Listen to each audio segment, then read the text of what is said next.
News specialists at 6. It's such a great example of bad government, frankly. Strong words of frustration from Utahns in Washington, watching the clock tick before the sequester. Friday's deadline would trigger $85 billion in automatic cuts to the federal budget. In Utah, that could mean job furloughs from Hill Air Force Base to Salt Lake International Airport and into several schools. Political specialist Richard Piatt is live with what Utah's delegation is saying about it tonight. Rich? Well, you said it earlier, Deanie and Dave. Frustration is the word all of them are using in any conversation about the sequester, especially since it doesn't appear that anybody can do anything about it. It looks like it's going to go ahead, even though it's triggering some cuts that are going to affect thousands of people, especially here in Utah. President of the United States. This is a picture today of the president and congressional leaders getting together. But this was at the unveiling of a statue honoring civil rights icon Rosa Parks. Overshadowing everything is a ticking clock on $85 billion in automatic, across-the-board federal budget cuts.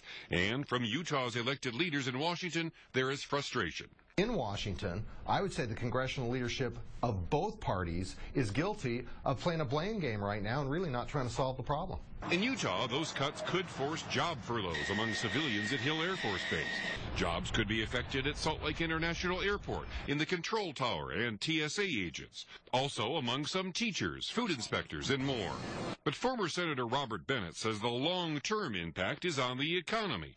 Uncertainty stunts growth, he says, and ironically, this could cost more than the cuts are supposed to save. But in the meantime, it has created such uncertainty among the federal managers that it's adding costs to the federal government. And the irony is that it may end up costing more than the $85 billion it's supposed to save. Both Senators Orrin Hatch and Mike Lee have proposed alternatives to the sequester, but those ideas haven't gotten any traction. This is frustrating. It's disappointing. There still remains some possibility that we could replace it with something else, but the clock's ticking, and we haven't done it yet. It's also disappointing to newcomer Congressman Chris Stewart, who now has a front-row seat to observe what's not working. I'm really interested in cutting spending and cutting our debt, but we want to do it the right way, and frankly, sequestration is just a real poor tool for that.